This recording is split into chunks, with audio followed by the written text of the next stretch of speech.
Greetings and salutations, everyone. Welcome back to Good News and Bad News. I did a bunch of raids, 3 to be exact, and I did a bunch of exploring, and unfortunately, I was not able to find the runic tablet. So, our weapon remains unupgraded today. But I did find a bunch of other cool stuff, like this Ender Chest scroll for my Iron spellbook, and a bunch of backpacks that I upgraded to diamond level that I kind of just have been using as bags of holding. So that's cool. And for the rest, I made a to-do list because there's a lot and I don't want to miss anything. Plus, it gives you a sneak peek of what you have to look forward to in the episode. So, oh no, it's nighttime. Gotta sleep. So, yeah. Runic tablets, very hard to find, but I got other stuff. Okay, we did this. Oh, right. Grok asked in the last one, or in a comment on the last video, what my death count was, and it is currently at 115. So, yeah. Dying a lot in this pack. Ugh, go away, dream catchers. I wish I could make that stop happening. I have boosted my Dreamcatcher to 62% using a rock. So I get almost 500 seconds of random effects. This morning, I seem to have gotten saturation and strength, which is nice. But, onto the to-do list. Cooking pot and food. I have realized that the ratatouille is actually really easy to make if you have magic that grows plants. So I put up these 3 plants. We got tomatoes, onions, and beetroots. And then you just cook them in this here cooking pot with bowls, and you have a food that does a lot. It only stacks to 16, but I made 64 of them, so I have food for a while. Next, champion loot bag. Got this during the raid. Not sure what it is. Wanted to open it on camera. Oh, it's just champion coins. Okay. We can put those away. I am running out of space. What is that? Arcane scroll. Okay. That luck glyph. In my adventures, I found a single rabbit foot. And that is the last glyph we need from round 2, and then we'll have all our glyphs. So, I'm gonna put this in here, and I wanted to make this last glyph on camera, just for posterity. Darn it. Get some XP. I've used a lot of my XP enchanting stuff and re-enchanting stuff when it breaks. Like, a couple pieces of my armor have broken a couple times and I've had to remake them, and that costs a lot of XP, but Glyph of Luck, awesome. That'll come in handy eventually. I think it goes fortune on mining stuff, so that's fun. What's next? Alchemist's Cauldron, yes. So, I needed blood vials for stuff, and if you put a cauldron above a campfire, it works the same as an alchemist cauldron from irons. And if I head down here, of course there's none right now, but basically I just have to use the carry-on mod to grab a fish and place it above that cauldron, and I get blood out of it. So we have that now. Ultimate spellbook. I got Arcane Cloth, which is just wool and dust. I got and bottled a creeper. We got this last episode, and a netherite. So, we will create this, and that'll do a quest line. Nice. Cool, so we have that now. I'll switch that over later from our Blaze book, because it's better, but not right now. I'm not really using a lot of the spells. Really, the only one I'm using is the Ender Chest.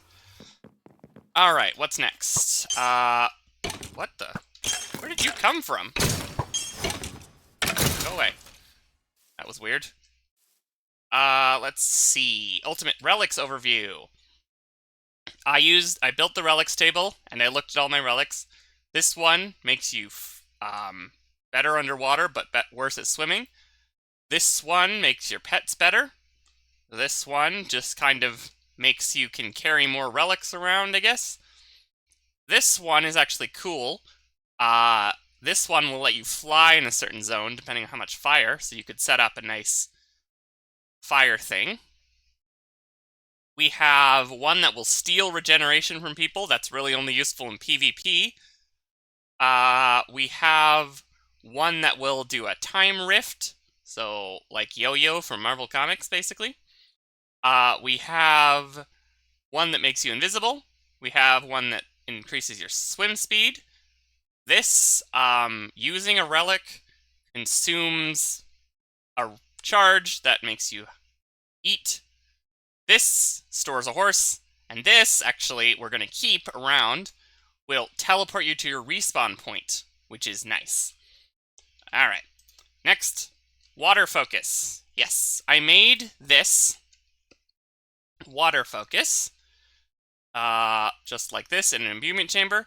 This will, let's see exactly what it does. It gives you mana, the major one. Not yet. Empowers freeze. So yeah, it makes our freeze bolt better. Somehow. That actually can go right into here. Right there. Alright. Okay. That's all the stuff. There's the extra food I got. Let's see. Castle build. So I have decided that it's time to start moving into a castle rather than this little hovel village thing. So I have laid out the eventual build of the castle. We've got a storage warehouse going in there. This is the keep, and this is a tower, which we can head up and check out, because that's actually, there's important stuff in there. So this, the bottom level and this level are on, or have stuff on them right now. The rest of it doesn't. It's going to go up, depending on how tall the castle winds up being. But, warp plates. The Waystones mod makes these cool little warp plates, where if you click inside, they'll make attuned shards. And if you put that attuned shard, well, I've already done it, but each warp plate gets placed down with an attuned shard in it, and if you put that one in another warp plate, the first warp plate will then teleport you to it. So I have created on the bottom level of that tower something I am referring to as the warp fountain, or warp well if you prefer. So we just step on here, and then I've created this, which is 8 warp plates, only 2 of them are set right now, and a waystone for castle fracture. So that's at the bottom of the tower there. And let's see, the dock. Okay, let's head back up for now, and I can show you where the dock is going to be. Let's jump up here. Oh, this is the warehouse. This dock is, I believe, 41 blocks long, and this is long enough to accommodate the largest mine colony ship in the game. The Nordic one. I don't remember what it's called exactly. But this is the dock. We're going to put a ship along it, and then maybe another one out there. And then this is going to lead into a little dock house. And then you can bring them up, or unload the ship, bring stuff up here into the warehouse. But this is going to be the castle wall. So it's dock, into the castle wall, and then once you're inside, head up into the warehouse, which will have 2 floors, one entered there, and the top floor entered here, and then this will be an entrance to the keep. Okay, armor upgrades. So, as you see here, I have a perfect jewel of the Archmage, finally, that we are going to slot into our chestplate. But, in my travels, though I did not find a runic tablet, I got extremely lucky and found some chorus fruit outside of Woodland Mansion, which we can use to make our armor tier 3 without having to go to the end. So before we head down and get the gem all socketed, I've saved up some source, and we are going to take these things, and we're going to take our armor off, and then we are going to upgrade our armor to tier 3. And don't worry, I checked in creative, and upgrading it on this altar does not remove enchantments and stuff. So we're good with that. Okay, all our armor is now tier 3, and we can now throw it on the alteration table with these new threads I made. So first we're going to remove all of the threads, because we're rearranging them all. Take that off. We want that back. We want that back. And that. And then, there we go. We want that back. So I'm rearranging all my different threads. Alright, threads applied. On the head, we have Depths 3, Life Drain 1, and Whirlus Sprig 1.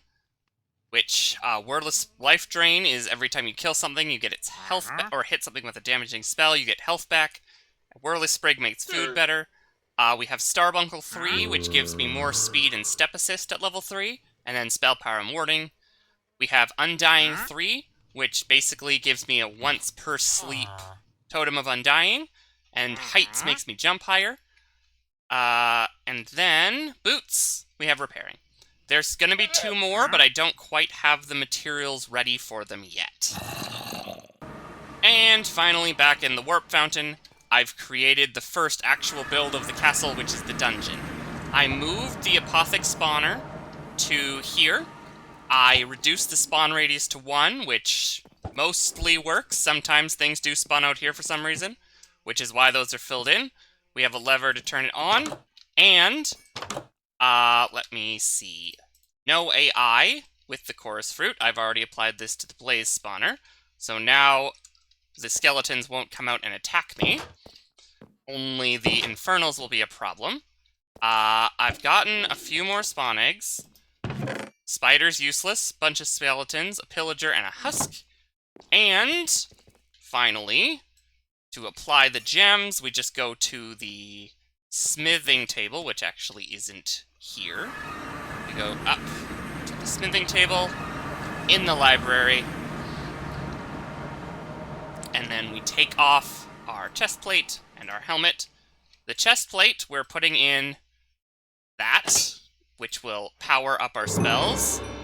In our hat, we're putting something that'll give us more mana, and in our sword, we're going to socket something that gives me more attack damage.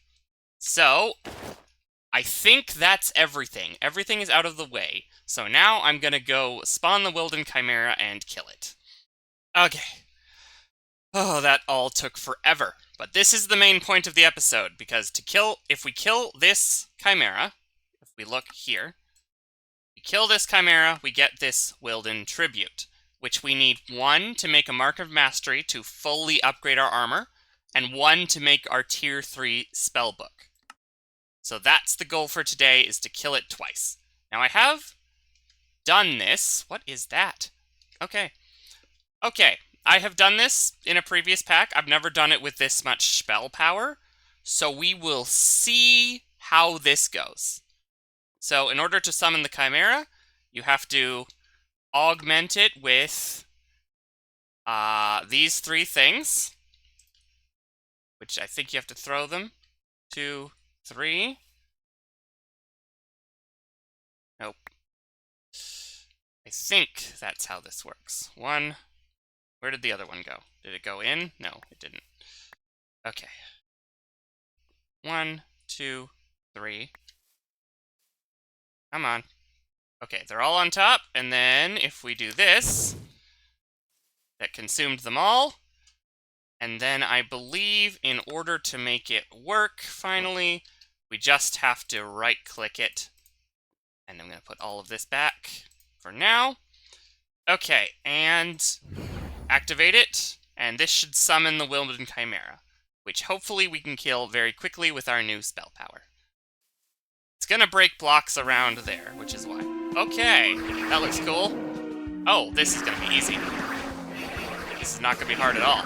It has multiple phases, and the music is very loud, so I'm going to turn that down in post.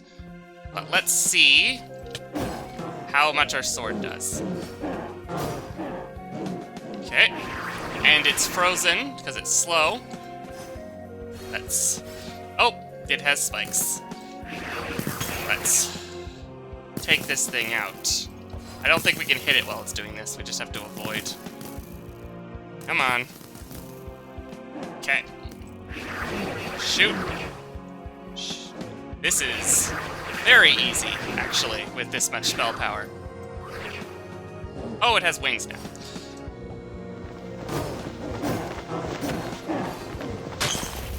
Whoa! Whoa, whoa, whoa, whoa, whoa, that was crazy. Okay. Oh boy. That was nuts. Let's just shoot it from here, shall we? Okay, got one. That actually was weirdly easy. I was expecting a harder fight than that. Did we get it? We got it. Cool. Let's do it again. Did my ritual brazier break? No, it didn't. Wonderful. Let's put this all away. Okay, one more. Okay. That goes there. 1, 2, 2. Come on. Get in there. Don't want to have to take the magnet ring off again. I have to take the magnet ring off again. 2, 3. This should summon a second Wilden Chimera for us to kill. And get our second tablet. And then next episode we'll kill the Wither, and we'll get our spellbook. Alright, come on. Let's go. I thought I was gonna have to cut this down, or like speed it up or something, but I don't think I actually am. It's not a hard enough fight that I have to take 30 minutes to do it. The Wither might be different, but we'll see. So it hits pretty hard if you get close, but I don't need to get close. Oh my gosh! That's insane. Poof. That was very close. Let's eat some ratatouille, heal up. Where did it go? There it is. You, sir, can go away anytime.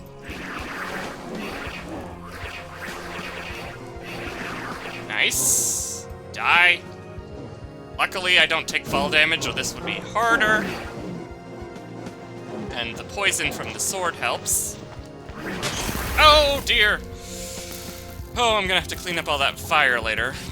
That's fun. Where'd it go? Oh, there it is. It's in there.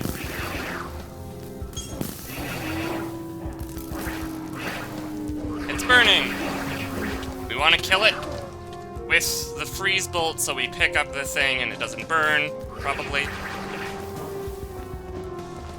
Oh, it's gonna dive bomb me. Get it? We got it. Amazing.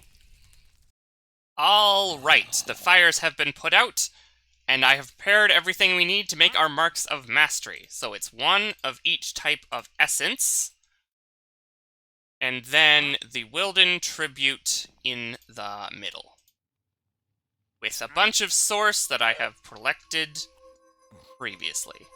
So with this, we'll need to grab our focus.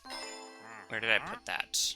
There you are. I'll spellbind this later, or soulbind this later. We have this, and then if we put 1 and the focus, we have a greater focus that will provide mana regen and speed, or Dolphin's Grace when we're swimming, I believe.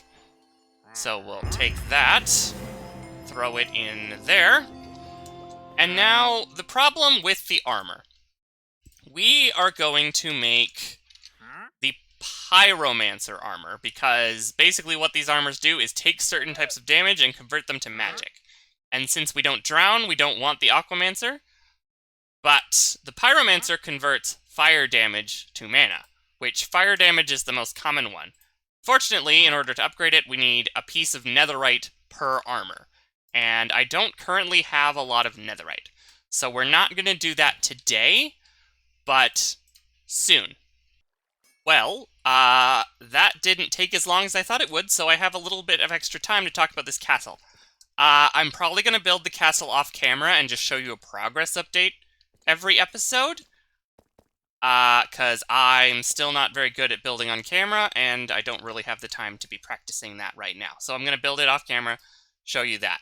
But I wanted to test out the new spell power, so also I needed to show you these, which are pushers. You get these by surrounding pistons in soul soil, essentially. I didn't have those when I built the first one with the water, but I do now. So, let's see what this does. Okay, not insane. They are wearing armor. But, you know, whatever. That's a lot of power, I think. And then I also forgot to show you these drawers. I have 31 totems of undying, and a lot of bones, and Ravager horns, which I don't know what those are for. Okay, before we end the episode, in between, I just got a tip from the other player on here, Bertel, that Bastions, which this is, according to the structure compass, sometimes has runic tablets. So I'm going to see if my new spell power and my new sword gem are enough to let me get in there and see if we get really lucky with the chest. Just to extend the episode a bit. So let's break into the ceiling. Okay. Now, theoretically, in here somewhere are chests. I don't see any right now. Let's see.